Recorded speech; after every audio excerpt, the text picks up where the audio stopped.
Xa sei que non estivo ben, pero xa sabes como me poño cando me vai vir a regra. Non te colo carallo, Patricia. Se a mí non me chega, non justifica.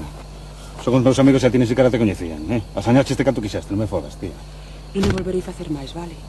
Pero agora quítame esta angustia. Ben, non abuses, Sabes de sobra que non me apetece. Se boiño, faino por mí. Que non me apetece, hostia, non me apetece! E vasme deixar así?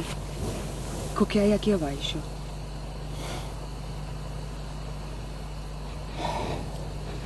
Ha visto que isto só se para ir follando. Non te vas a repetir.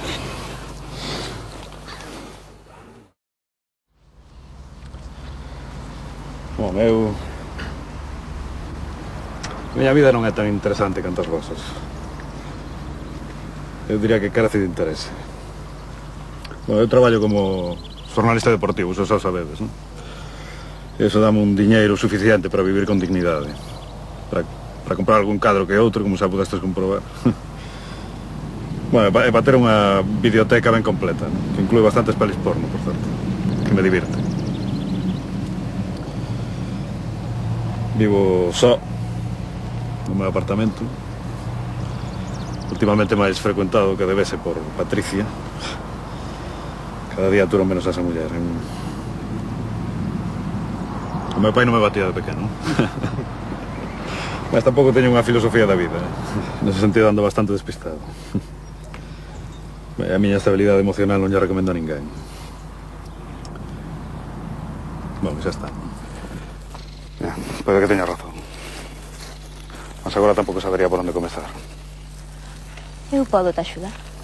Como? Convidándote a coñecer o meu estudio. Ou sexa, a miña casa. Ali podes ver as miñas últimas pinturas. Eso está feito. Eu tamén te podería convidar a alguna cousa. Aí sí. O cine. Advírtoche que as porno non son as miñas pelis preferidas.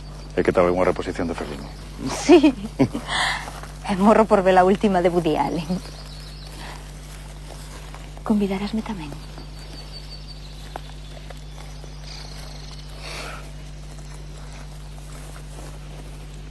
Es preciosa. Como pode ser tan babeco tanto tempo? Iso mesmo me pregunto eu.